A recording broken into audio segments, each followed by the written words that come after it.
Hi, it's Ron Turpin, your host of PODigal Sons. Welcome to episode 3. PODigal Sons is a podcast in which we cover a wide range of Christian topics as well as topics that affect humanity in general.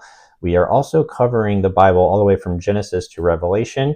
This is the second installment of our Bible Companion podcast. If you haven't seen episodes 1 and 2, I would go check those out. But today we are covering Genesis chapters 6 through 11.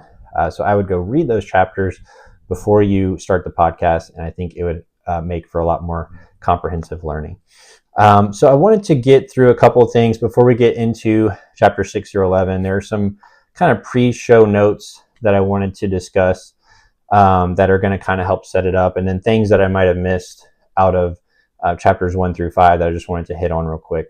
So explaining why I believe Moses is the one who wrote the Tanakh, you have to look at the life of Moses. I know we're not there yet. We're kind of skipping forward, but Moses was raised by Egyptians, so he was most likely a scholar in that he was able to write.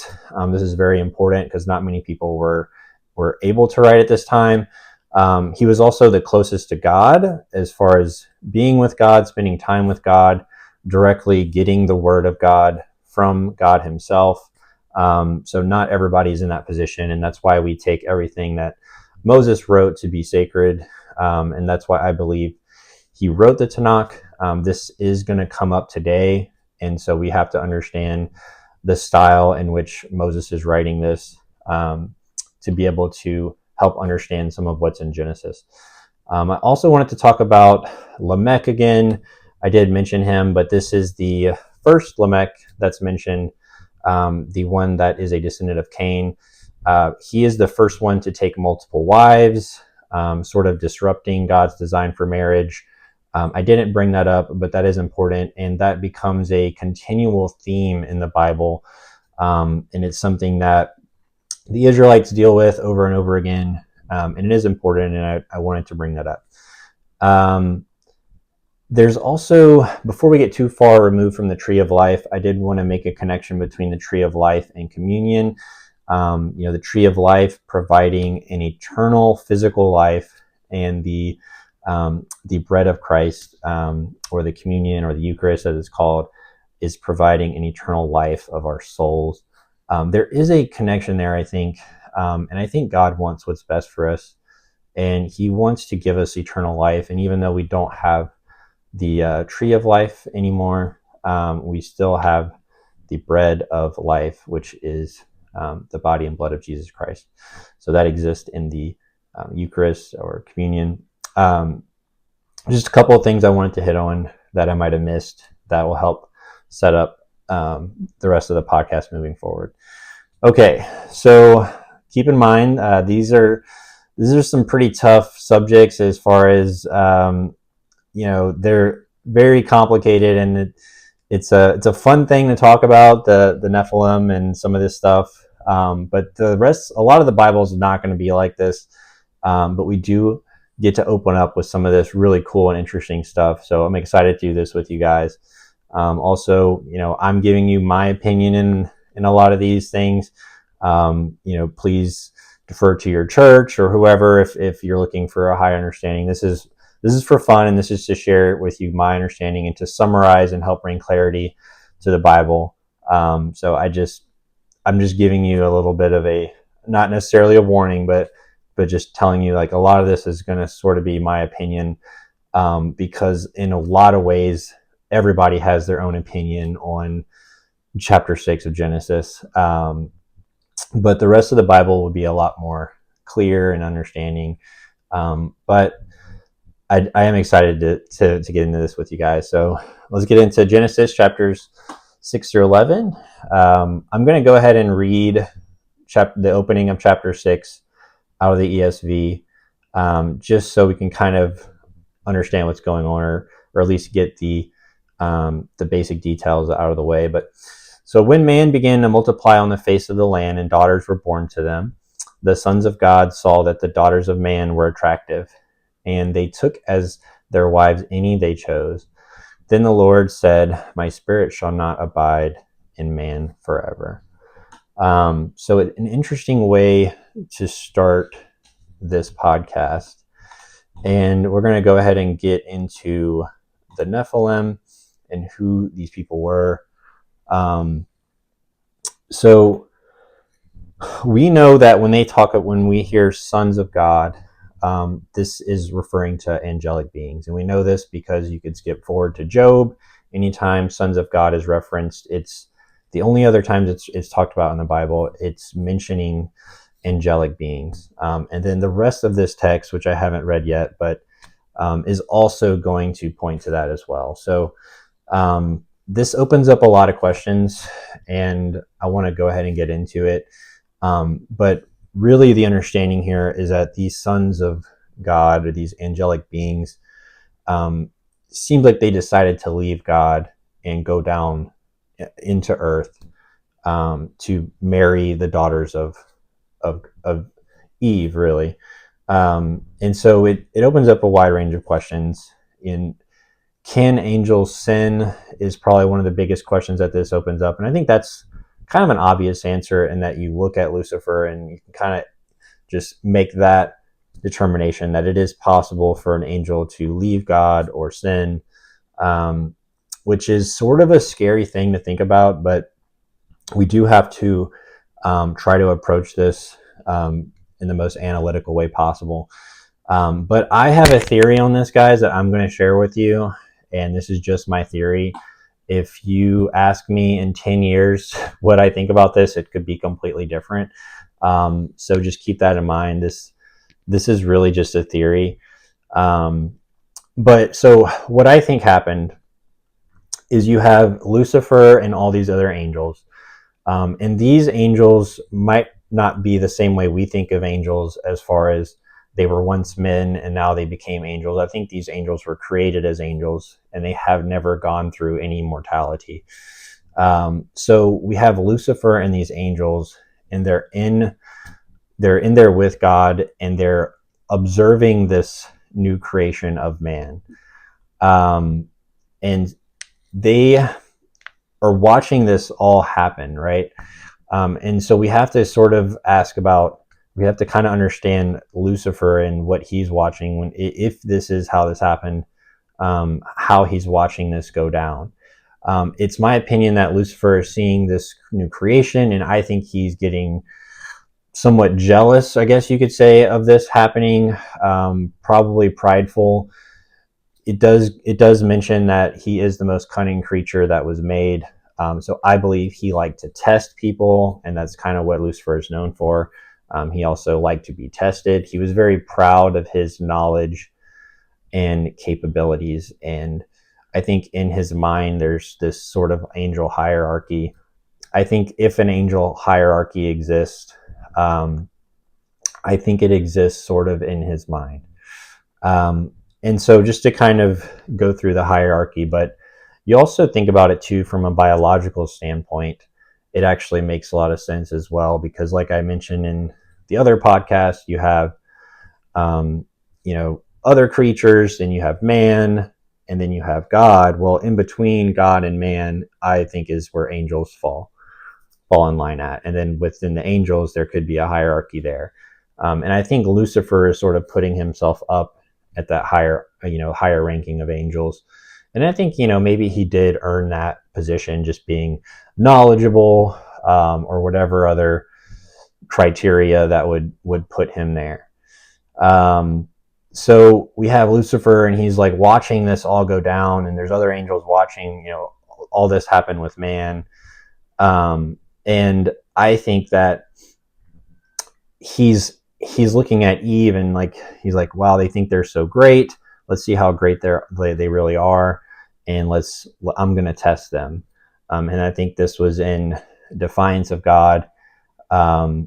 It could have been a design by God, and that's another tricky thing to go down. I don't really like going down that. We've been talking about that already, as far as God maybe having a position for Lucifer and sort of making sure things are run correctly, or whatever it might be with man, sort of watching over them. And then he takes it a completely different route, and he's now trying to bring man down, to sort of prove a point in that, man is is not as good as creation as him. That's sort of a possible theory about this. But so in that moment that that Lucifer tries to take man out of this, this state of what really was probably like heaven, living forever. And I think that he, is just filled with jealousy and contempt. And what do we just read about, right, with Cain? The same thing sort of happens with Cain, but he sort of let this pridefulness take over himself, and he wants to test mankind and show that it's not as great. We are not as great as God thinks we are, and we're not as great as we think we are. I think he thinks. I think he's trying to sort of end that, and he does this by testing Eve. And I think the moment that he does this in this punishment that he receives, I think that is the punishment of Lucifer falling from heaven. I think it happens in that moment. And he also maybe had received the same sort of punishment and protection as Cain. And we understand what he is given as far as it being listed out in Genesis, like the punishment that he has. But I do think there are some other parameters that are not necessarily discussed. But I do think he's given some kind of protection in a way, in the same way that Cain does. And he remains still more of a spiritual being. And we're going to talk about the other angels in a second. But understanding this stuff, guys, is complicated, but this is just my theory. So everybody's kind of watching this go down, right? The other angels are watching Lucifer, tempting Eve, testing Eve, and they're watching all this happen. And I believe there's a different type of tree or different type of some other thing that serves as the same function as the tree of knowledge of good and evil, except for the angels, in that at any moment, the angels will still have free will to leave God if they choose to. I do believe that option exists. And I think that's what sort of happens here. All these angels watch this with Lucifer, and then some of them follow in Lucifer's footsteps, and they choose to leave God, and they become mortals.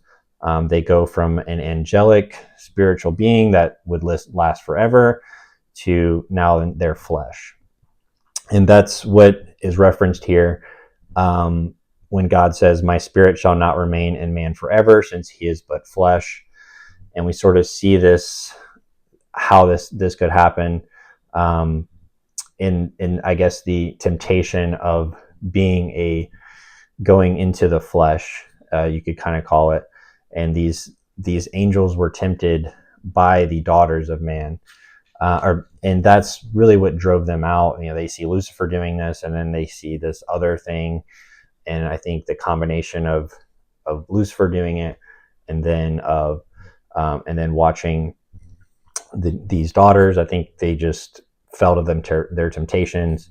And again, just a theory, but I do believe that they were at any point mortals, so they wanted to live that out. I know it's complicated, but I think that's kind of what is happening here. I think whenever they are able to reproduce with the daughters of man, I think that is where the Nephilim come from. They are sort of the spawns of these angels that fell, and the wives that they take.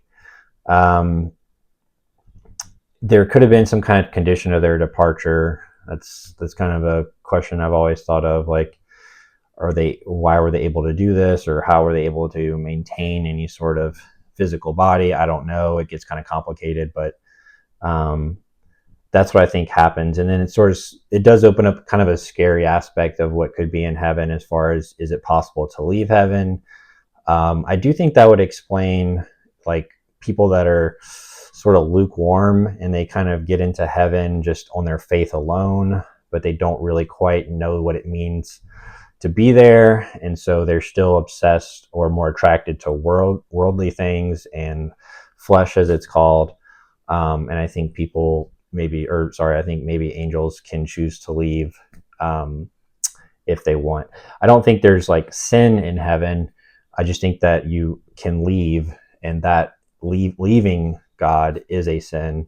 And this is more of a premeditated sort of a thing. And it's not like anybody just gets, kind of rage quits heaven or anything. I think this is a premeditated thing. And I think God kind of understands that.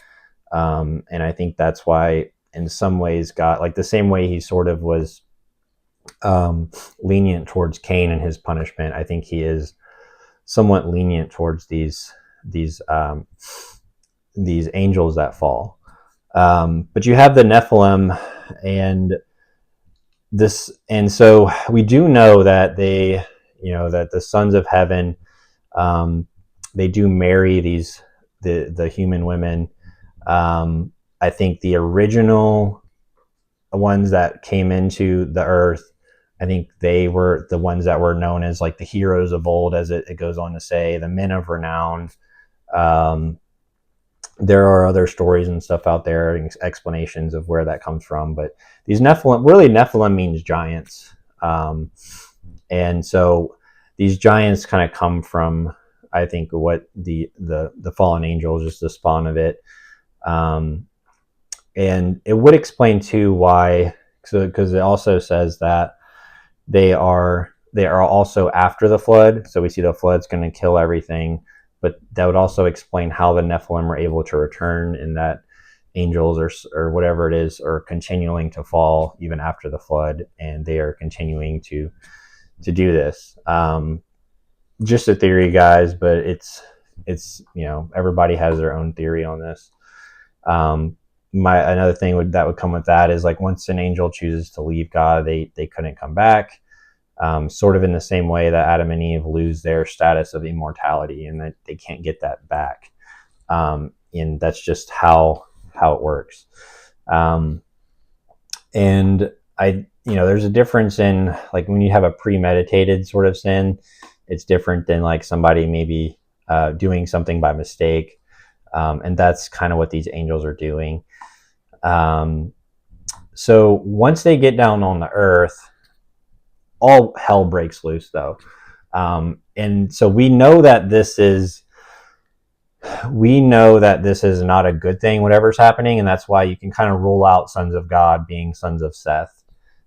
Because whatever's happening here is not good.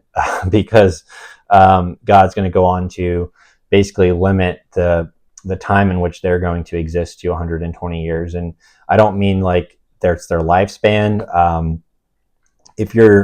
And that's basically how much time from there they're going to be able to live until the flood happens, and then they all die. And if you thought that was like a lifespan number, 120 years was going to be the new lifespan given for man, don't feel bad, because like I was today's years old when I found that out as well. And it actually means that there's going to be sort of a countdown now because of this thing that happened. And so we are sort of just created this society of degenerates, in a way, is how you could think of it.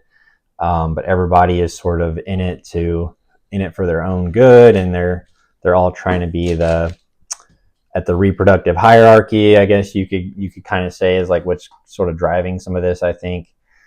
But anyway, so that's just in the first part of that. You also have stories of mythology and things, and you'll read about like Gilgamesh, which also references a flood. And I don't know if those stories are true, and I'm not really going to cover that as a part of the Bible Companion, because it's not what we're meant to read. We are meant to read what's in here, and the Creator is more than capable of providing what we are supposed to read. But we maybe can do an extended episode just on the Nephilim and where they come from in the future. But I do believe it's fallen angels that, sort of following the footsteps of Lucifer, tempted by the flesh of man, and now they are angelic beings that have now became flesh, and their days are going to be numbered. And God ultimately does not like this at all. He doesn't like this world that it's created, because he is going to act on this. So we shortly see after that, and this is why I'm having this determination that it's not a good thing whatever's happening. So when Lord saw how great was man's wickedness on earth, and how no desire that his heart conceived was ever anything but evil, he regretted that he had made man on earth, and his heart was grieved. Ouch. So you kind of read that and you kind of are like, you see a lot of emotion from God, and we see this as well. Like, God has emotion. He's not a robot. He feels the same way we feel. The best way I could describe this, and people are like, well, God made a mistake and he made us this way. And the ultimate explanation, which we've been talking about this, and it's a continual theme of the opening of Genesis, but he has to give us free choice, and it's not his fault if we choose the wrong thing. This is the analogy I'll kind of use, and it does kind of dumb it down, but it's kind of the same concept. But you have somebody that raises a dog. They do everything they can to raise this dog. They feed it and kept it fed. They love the dog. They give it everything it needs. They try their best to do whatever they can, and then for some reason, someday that dog just decides to attack and kill the neighbor's dog. You're going to be sad, and you're going to be filled with grief. But if it's not like there's anything in his control, because ultimately God has to give us free will, and we have to be able to do the things that we choose to do. It's just the only way that the world can work. Again, we touched on this already, but it's just something that sort of has to happen. So we talked a lot about, why does God allow evil?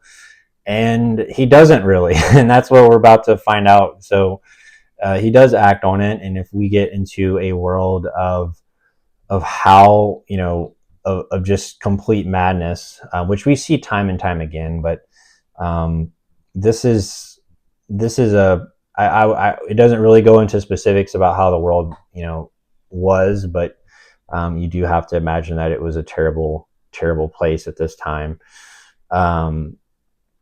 We sort of have a, default setting, and it talks about how the only thing that man ever desired was evil, or anything the only thing our heart desired was evil. And that's sort of our like default setting in a way. And the only way to get past that and to live up to the standard of God is to be around God, and to follow his commands and learn from all these things that have happened. For some reason, it's just the nature of flesh, and I think that's what it really is. And it has worked, and we don't live that way anymore, our society, and well, not completely, but we following God and really having the Holy Spirit is what has ultimately corrected that.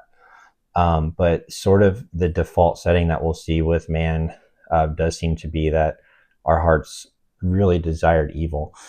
So God goes on to say he's going to wipe out everything, even the birds and the everything else, the beasts and the creeping things and the birds, and that's, you might be asking, why? What did they do, right?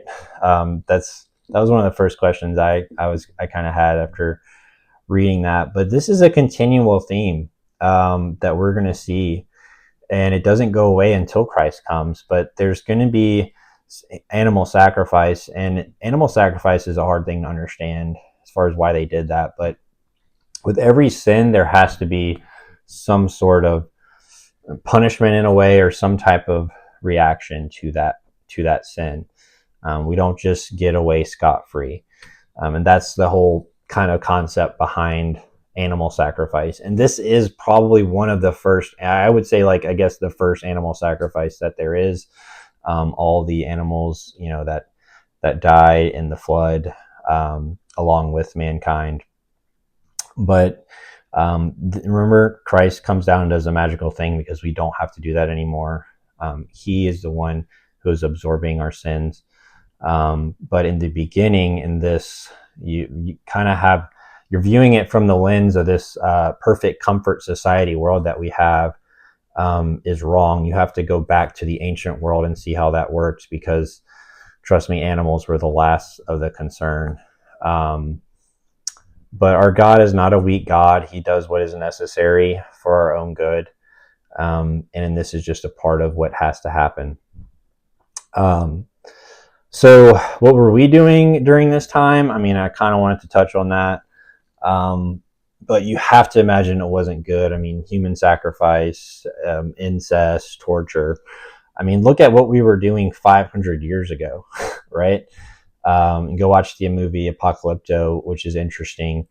But that was, and even in Europe, even the Christians were doing all these crazy, torturous things even 500 years ago. And it's taken a lot of time to sort of to do away with a lot of that. But, society reverts back to some evil, degenerate, crazy behavior. And we'll read about how that happens. And the more we read about it, the more easier it's to understand kind of how the world was and why it needed to be flooded out. But it was just, a war-ridden world, and it needed to happen. And so God kills everyone as a response, and that's kind of what he's going to set out to do. Remember, he already gave us a chance, right? He already gave Cain a chance. Like, he didn't kill Cain immediately. And then what happened? Lamech, right? So it's just that it got worse. And then not only that, but now his angels are going and joining this thing. So you have to understand, it's another tough thing, is God is going to kill everyone, but Noah. But God is going to do this for a reason, and it's because the world is just living in sin to a degree I don't even think any of us really truly imagine. You read about some of the other things that are happening after this, not just crucifixion, but sacrificing children to Moloch and all these terrible things. So if God is doing this, it's for a reason.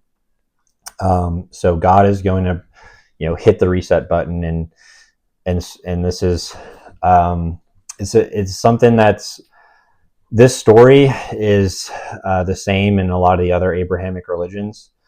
And it's also something that it's around in the New Testament, the story of Noah. And Matthew chapter 24 says that whenever we go back to the days of Noah and live like in the days of Noah, that is when Christ will come.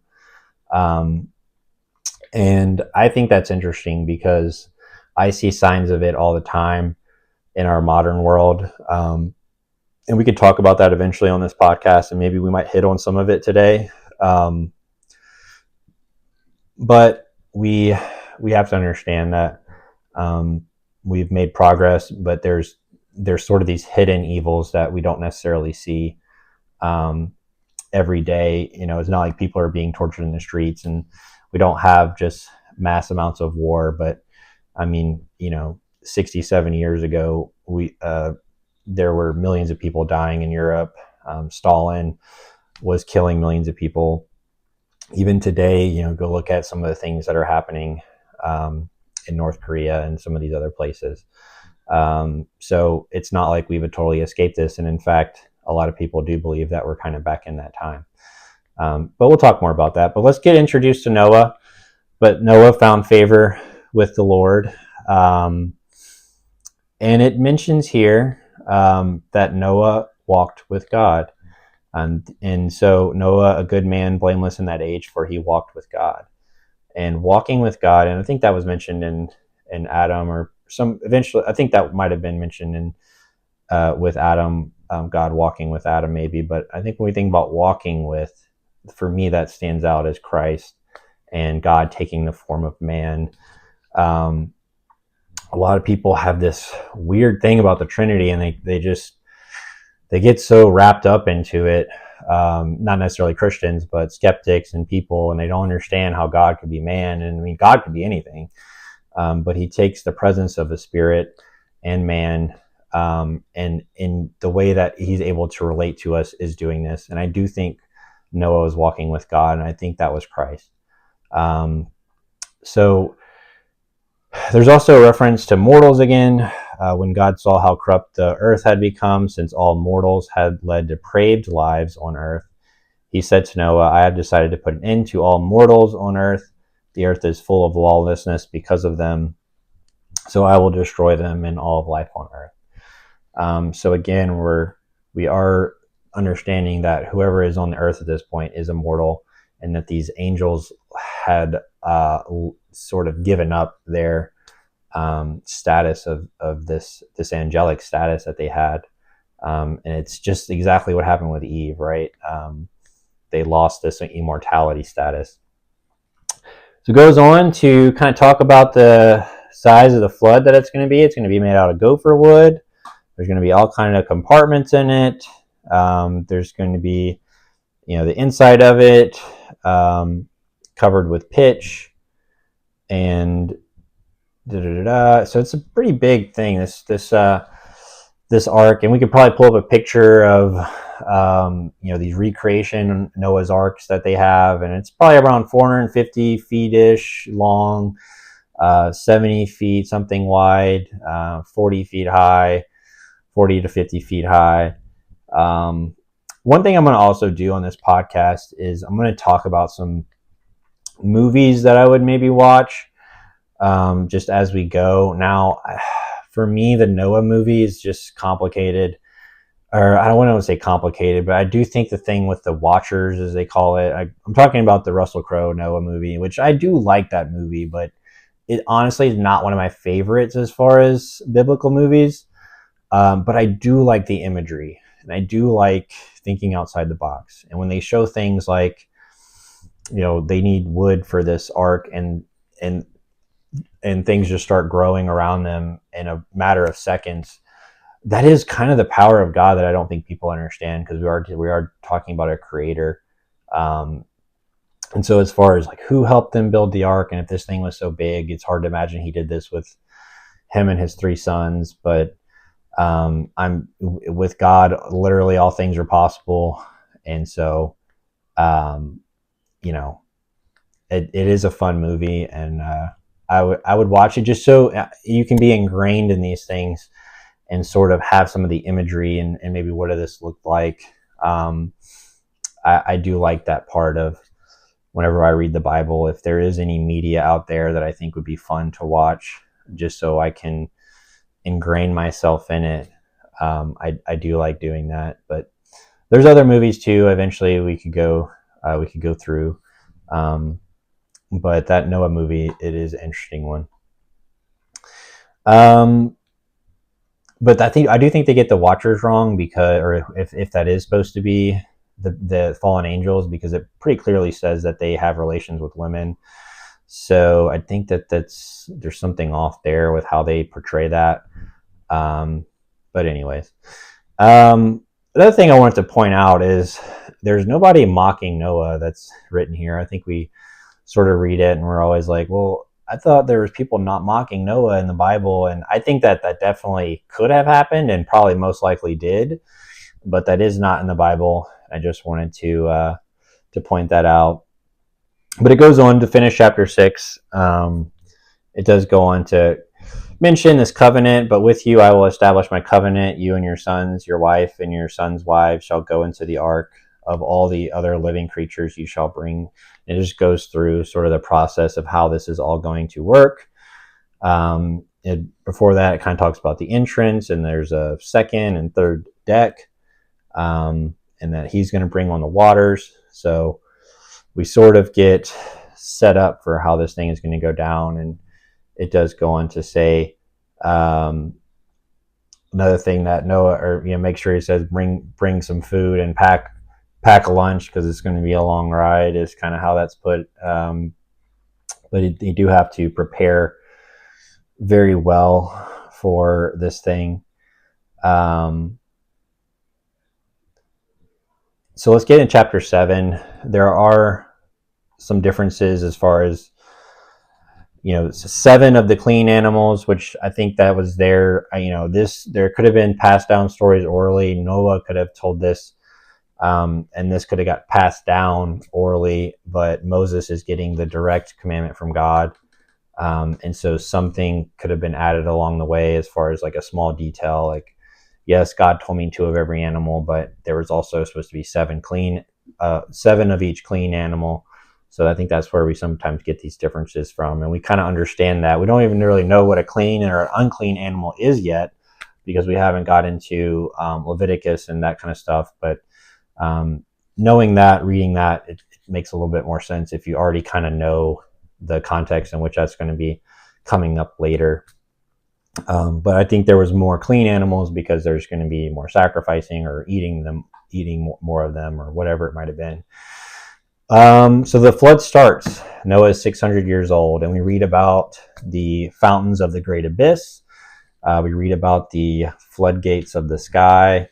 I got my Noah beard going on for this podcast.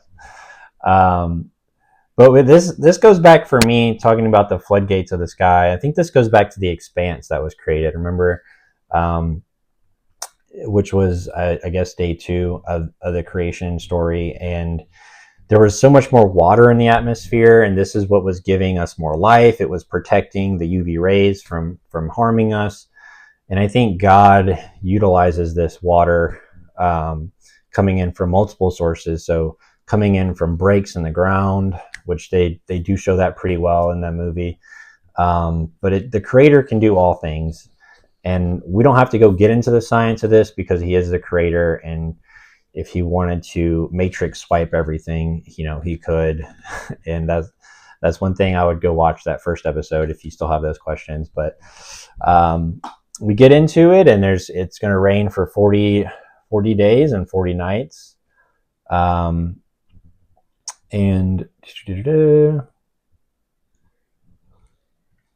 the water filled up 15 cubits higher than the tallest mountains. And we think about, like, how tall is that? That's a lot of water. And this could have only happened through God and the Creator. There's a lot of animals on this boat. And so we talked about animals and how rough it is to understand that these animals, which we kind of think of as innocent, are having to die. But this ark is like 98%, probably more than that, probably like 99.9% animal. So this ark is mostly for the animals. And God loves his creation, and he wants to protect his creation. So before that flood started, there is this really cool scene of all these animals making their way into the flood, or into the ark. And I would imagine this thing was a zoo, and very interesting to probably think about how this went down. But yeah, we have this ark full of all these animals, and now this rain is pouring. It just must have been a sight for sore eyes. But so we have all this water that's happening, and for 40 days and 40 nights it rained. And we know here that, or I don't think it's mentioned yet, but it does mention that his sons have wives on this boat as well. But essentially, it rained and then it stopped, and the water stayed for 150 days. It killed everything. All the water killed everything. Again, we don't have to go, do all this research and stuff into it. We can. It's fun to do that, I guess, and I can go probably find 100 things that support the flood of Noah, and I could find 103 things that tell us that the flood didn't happen. But when you read the Bible that way, or when you try to hold on to that stuff, it's going to be difficult. So you have to understand we have a Creator that can do all things. And they do kind of, it is interesting that they kind of think that they know where this thing landed to the exact spot. And there's like these imprints in this mountainscape. And I'm not going to go so far into that, guys. I don't really get wrapped up into that, whether that's the spot or not. It doesn't matter. But we do know that it came to rest in Ararat, in a mountain which is in modern day Turkey, We can kind of show you where that is. And the mountains start appearing again. The way that he finds out, this is everybody knows this story, guys, and I'm just kind of going through it. But I do have to just kind of get through the story. But he sends out a raven at first, and there is nothing. Then he sends out a dove. It didn't have anything at first. He waited 7 days, sends out the dove, comes back with the olive leaf, which does symbolize peace even until this day. And I think it comes from that. We finally kind of have peace in the world now that all the evil has been destroyed. Remember, you can't complain when God allows evil and then complain when he destroys it. And that's exactly what God is doing. So he waited another 7 days, and this time the dove didn't come back. I don't know. I don't know why, or if he found somewhere to be or something. Maybe he landed and he was like, this is good, I'm going to chill here. I don't know. But the earth begins to dry out, and they go out, and it does mention here that they have more wives, and he let the animals out of the ark, and he builds up this. Sorry, I'm kind of combining chapters 7 and 8 into one because it's all sort of part of the same narrative. But we are technically in chapter 8 at this time. But he builds an altar, and this is very pleasing to God. This was like I'll go ahead and read it. But when the Lord smelled the sweet odor, he said to himself, never again will I doom the earth because of man, since the desires of man's heart are evil from the start. And that's a big thing to read. And that's kind of one of the things that I pulled out of that. But we do have to, that goes back to what I was saying, is like, as far as our default settings for this desire for these naturalistic things that exist it's a different world than the world we need to live in with God, but it's back into the strongest survive sort of mentality that kind of takes over, the sort of lizard brain sort of thing. I think that's kind of what is being referenced here in a different way. That's how I think about it, but God needs to, or we as people need to, that's why we need to follow God, and because he's going to show us the right way to live. And we'll get into that more here in a second. But we're in this good state. It doesn't last long, but we're in this good state, and we have Noah and his family, and they get off this ark, and they just went through this big flood, and it just must have been crazy. But there's this little song that God sings here: as long as the earth lasts, seed time and harvest, cold and heat, summer and winter, and day and night shall not cease. For me, that's just saying things are going to go back to normal. And that's what probably Noah needs to hear right now. And he goes on, there's the first covenant with us. We haven't really had a covenant yet, but the first covenant is this moment. And then we're given a command again: be fertile and multiply and fill the earth. Chapter 9. We're in chapter 9 now. So that's going to come up later. Be fertile and multiply and fill the earth. This is a command, and this is important, and we need to remember the fill the earth part. But everything that God says, we can't skip over stuff. A lot of times we just want to hear what we want to hear. It's like, oh, really? It's fine because I'm doing this. I'm doing my own thing. But this is the command he's given us, and we need to listen to it. He also goes on to say that we're going to have power over the animals. And then we're going to talk about something which I don't want to get so far wrapped up into this either, but it does go on to say only flesh with its... So every creature that is alive shall be yours to eat. I give them all to you as I did the green plants, only flesh with its lifeblood still in it you shall not eat, for your own lifeblood too. This is important, I guess, because I'm assuming we were supposed to be vegetarians. Now, I think there was a lot of men, especially the descendants of Cain, because Cain wasn't going to till the soil. There's no way that they were murdering of each other, but not eating animals. But what I think this is saying is God is saying it's okay to eat these animals, but you need to treat them with respect, and you should not be eating and drinking their blood. And you shouldn't be eating them alive or anything crazy like that. Only flesh with its lifeblood in it you shall eat. Only flesh with its lifeblood in it you shall not eat. So they need to be properly prepared in order for us to eat them. And that's going to start to get into this God wanting us to live outside of this animalistic behavior that we sort of have a natural inclination to live. And he is trying to evolve us, is really what it is. And we'll touch on this more in a moment, but this is an interesting concept that God is literally installing things that are going to make us more healthy. And I think this is looked over in Genesis, and it's a big part of this whole thing. So were we vegetarians? I guess we were supposed to be. Sure.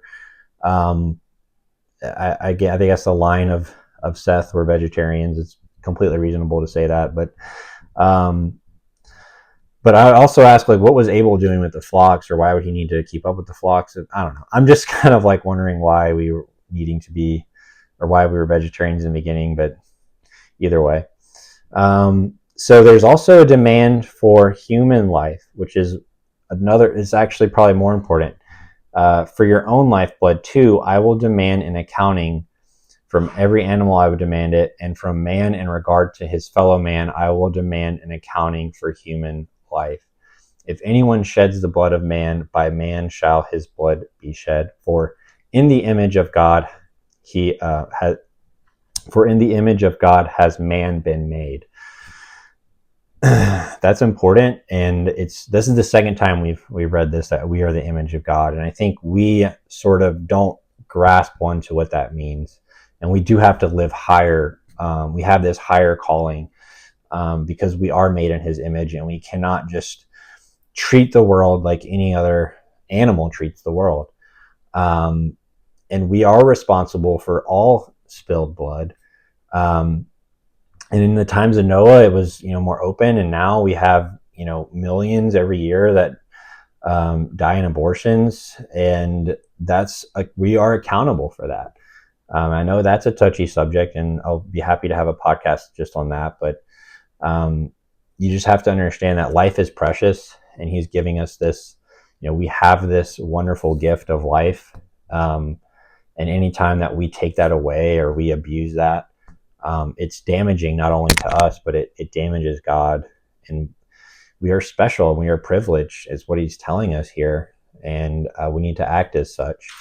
We need to treat human life with care and dignity. There's another commandment here, be fertile and then multiply, abound on the earth and subdue it. That's like the third time He's made this command. So it is very important that we subdue the entire earth as he's asking us to. And then God goes on to promise us He's not going to destroy the earth with water. And He again makes this promise to the animals. He's almost more, I think it's more like about the animals than us.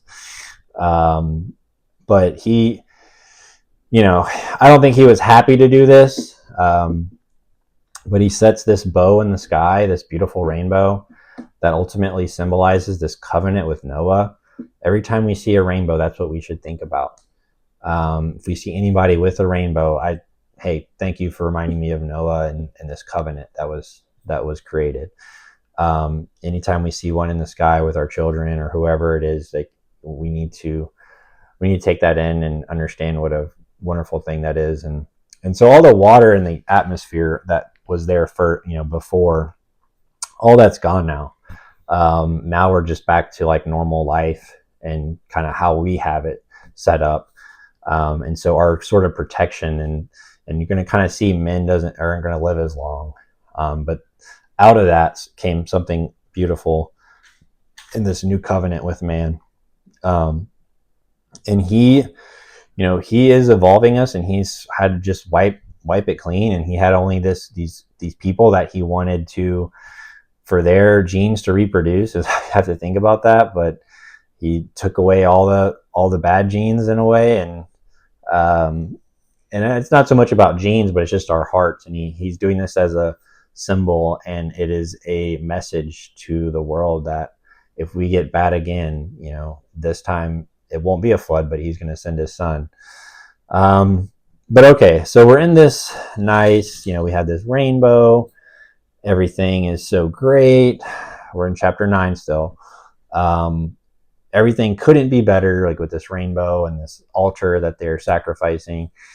Well, now we're about to get back into these muddy waters, and this is a common thing that you're going to see time and time again. As soon as everything seems like it's right as rain, we're going to be back to in the swamp. But so I'll go ahead and we'll open up in verse 18. So this is where it's about to get kind of hairy, but I'm going to do my best to navigate through this one.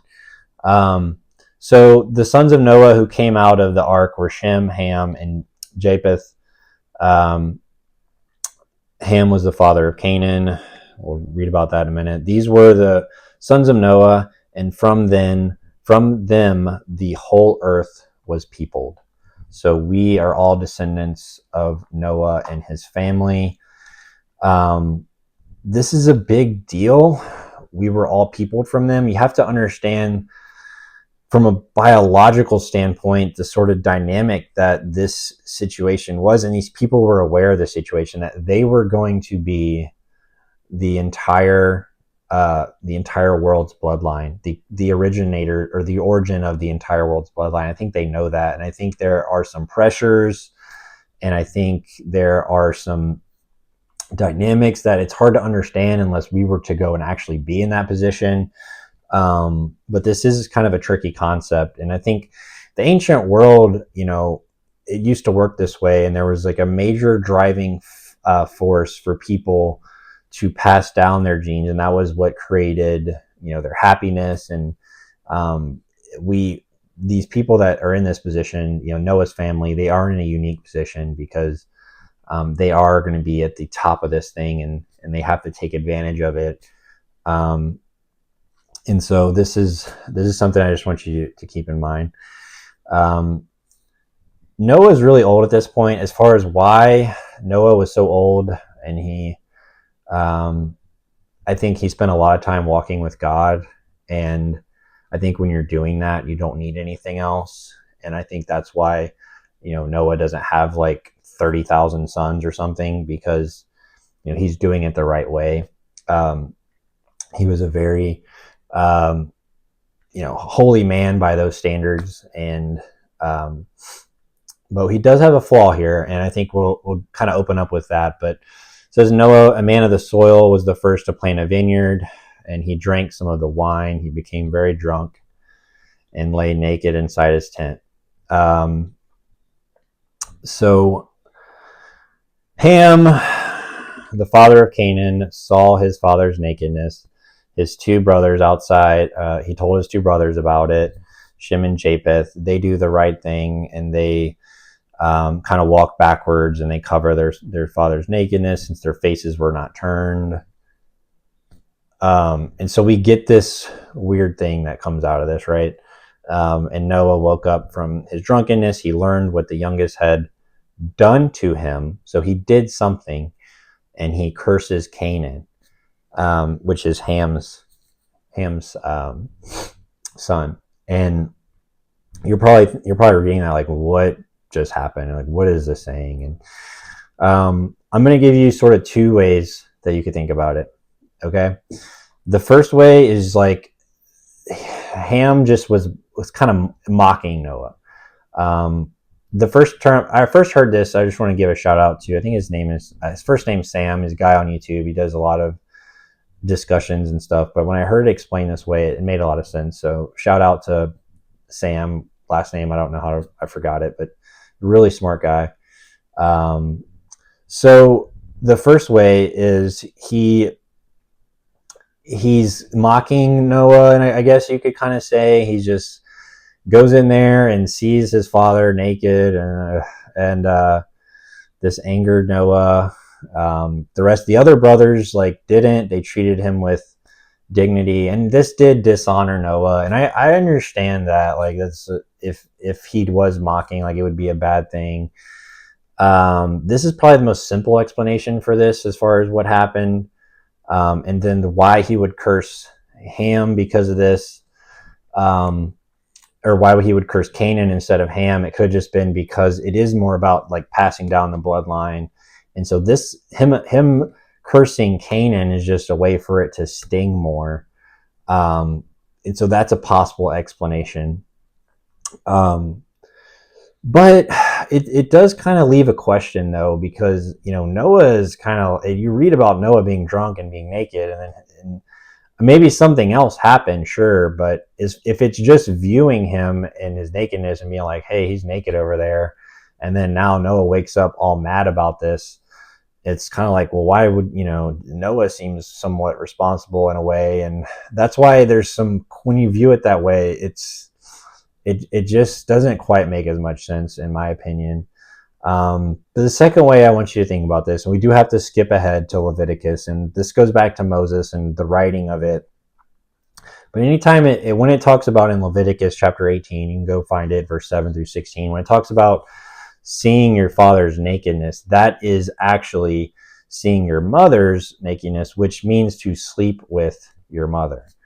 So yes, this is gross, and this is a terrible sin that might have happened. But at the same time, it makes a little bit more sense because Noah being more upset about this, I think it just makes more sense. And if Canaan is possibly the offspring of this happening, it would make more sense as to why he is cursed. So I would go look at that verse and then reread this. And I think when you read it that way, it makes more sense. I don't really like talking about like some of this stuff, guys. I'm just trying to get it. I have to get this. I do have to explain it though, because you probably have all these questions, and that's what this podcast is for, is to help with questions like this. But this is God saying, and you're wondering too, before I get into like how God would do this or why this is important with God, but Noah is the one cursing Canaan, so God hasn't done anything in that regard. So if you kind of read this like as a harsh punishment to Ham, because all he did was like view him, which the viewing him thing would make sense as far as like why their heads are turned. But Noah is the one doing this, and the Canaanites, yeah, they are servants. So that's what the punishment is going to be. Cursed be Canaan, the lowest of slaves shall he be to his brothers. And then the other, blessed be Lord, the God of Shem. Let Canaan be his slave. May God expand Japheth. But that's not really going to stay like that. Like, yeah, they are getting cursed. And they are not in the family of Israel, of the Israelites. They are excluded from that. And they're the uncircumcised, and they do become I do think they're their servants in the time of Judges, but it doesn't always stay like that. And eventually they become the Gentiles, right? And the Gentiles are welcomed back into God's presence with Christ. So this like terrible thing that we think about as far as a curse by Noah, not by God, it's not necessarily like the most terrible thing that could happen, but anyway, so when you think about why this is looked down upon, like, let's go back to the second understanding of, let's say that Ham, slept with his mom, which is, we do have to understand the time in which they're living in. It's a different time, and either way, it's still really gross, but it's a different time, and also they're in a different position trying to procreate and be the top, the top of the bloodline or whatever you want to call it. But this is something that God looks down at, and that God is going to correct this. And it's a part of, he is trying to prevent us from messing up our bloodline and creating this unholy, sinful, unhealthy, big emphasis on the unhealthy way of life that he's trying to prevent us from doing. And that's why that's written in Leviticus. And that's why this curse exists, because we're not supposed to be living like that. And I think Moses writing this is trying to cover up and keep Noah's name, looking, it doesn't have so much damage to it. And I think that's maybe why it's written that way. But Canaan would have been the child of this abomination, and that's why he would have been cursed. And this is kind of told that you think that Canaan is already born when this is written, but you have to understand Moses is writing this in an after the fact position, so it does make more sense when you read about it from the standpoint of Moses. But I think if you go read Leviticus chapter 18, verse 7 through 16, I think you would also agree that that's what's happening here. And it makes more sense as to why Noah was so mad about it and why this curse happened. People kind of make whatever they want out of this thing as well. But I feel like those are the two views. Both of them kind of make sense. And really, guys, what is it saying? And it's don't, you cannot dishonor your mother and father, right? So we can take all the weird stuff out of it and just focus in on that. And that's really what we need to take away from it. We want to understand it, sure, but ultimately what is it saying to us is, God is not wanting us to dishonor our mother and father, and he's also at the same time wanting us to be healthy, and he's wanting us to have a healthy bloodline. And this is way before, a lot of anything that was known in the medical world was even known. So all this is another reason, and this solidifies my analytical following of God, is his ability or his doing in Genesis, really in the Tanakh, to set up this way that life and family should happen, and how we should go about having children. And he's trying to keep us safe and healthy, and it all makes sense. But this is why this is looked down upon.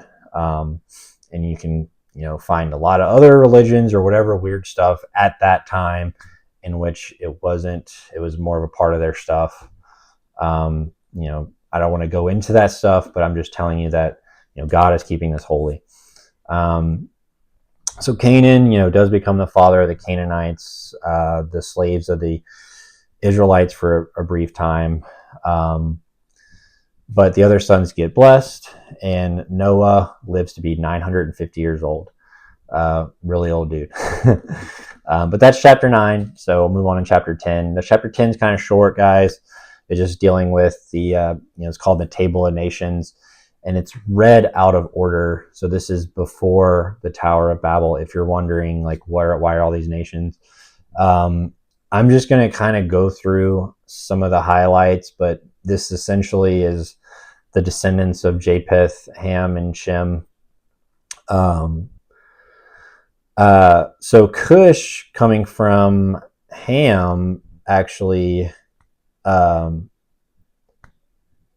is going to be the father of Nimrod, which is a fun little thing to read about here. But he was a mighty hunter by the grace of the Lord, hence the saying, like Nimrod, a mighty hunter by the grace of the Lord. The chief cities of his kingdom were Babylon. So he was like this big figure. You're going to see more big figures.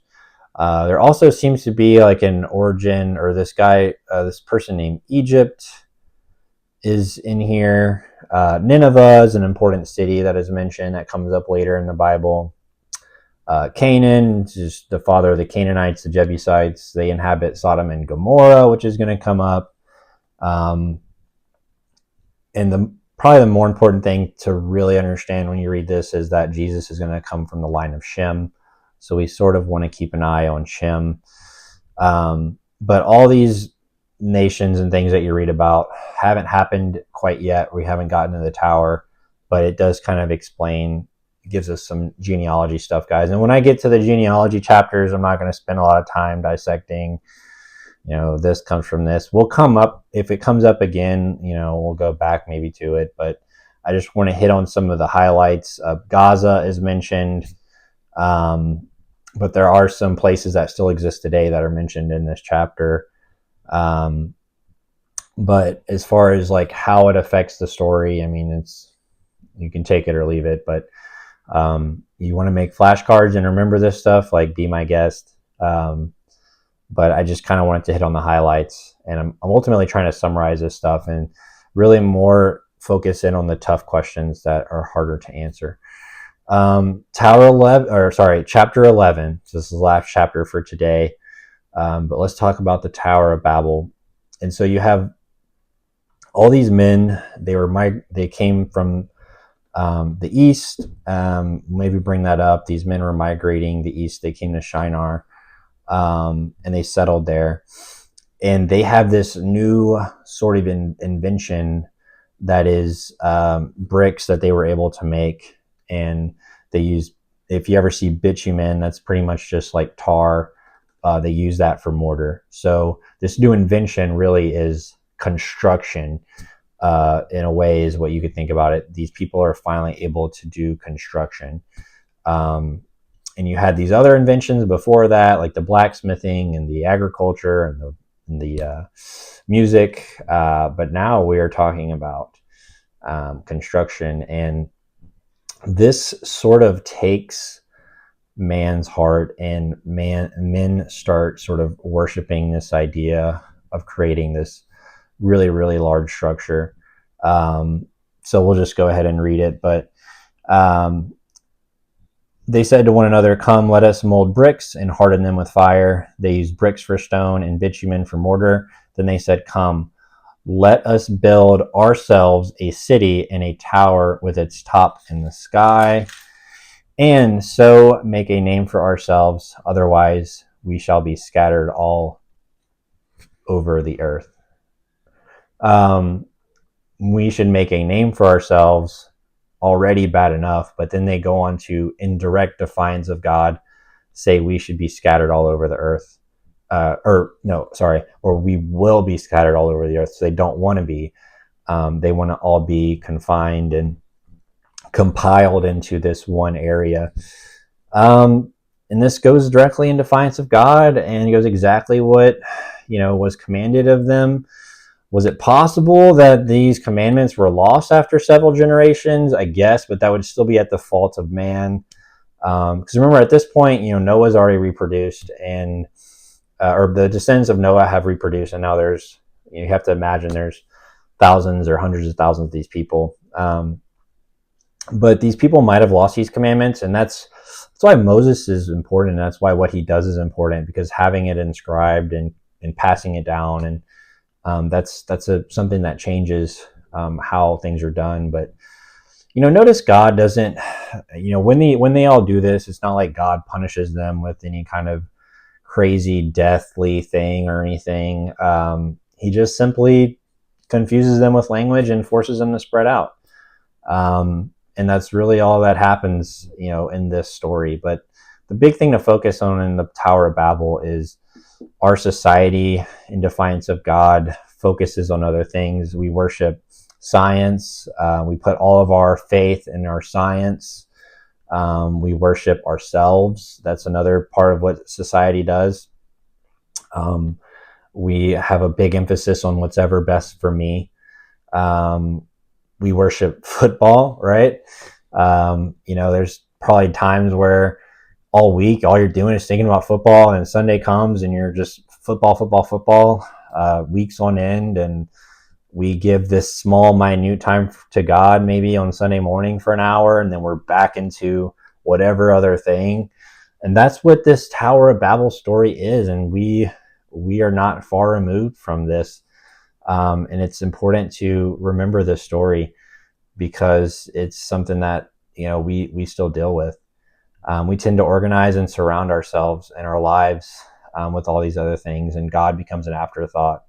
And that's what these people were living in. It's just God was an afterthought, and the most important thing was a city and building it up and trying to become God yourself, which goes back to that first fall. But the rest of this chapter goes through the line of how we get to Abram, not Abraham yet. But I'm not going to go through every single name, guys. We're introduced to Lot. We'll maybe show a timeline, but the events of Noah was around, let's say, 2948 BC. He dies in around 1998 BC, so that's where we're at right now. But we're going to bring that from 1998 BC to around 1800 BC is where we kind of end things in chapter 11. So we're introduced to, we kind of get the family of how that happened with Terah, and they settled in this land, Haran. They were on their way to Canaan, and they settled into Haran. And Terah was the one who brought Abram out there with him. So, after the Tower of Babel, Shem is still living righteously, you'd have to imagine, or I guess you can assume, and they have Arpachshad, and eventually they have Terah, and then it goes down into Abram. And we also are introduced to Abram's wife. She's mentioned. Sarai is mentioned in chapter 11. And they brought them out of Ur to the land of Canaan, and they settled in Haran, and Terah ends up dying there. And we'll kind of maybe show where that is if we can. But that's it, guys. That is Genesis chapter 6 through 11. That was a wild ride. Thank you guys for being on the podcast with me and listening. I want to thank all the commenters and everybody for their support. Next week, we're going to do Genesis chapters 12 through 9, and we will learn about the life of Abraham, this guy Abraham. So very exciting stuff. I love you guys. Thank you for getting on. Thank you for commenting, and I look forward to seeing you next week. Thanks, guys.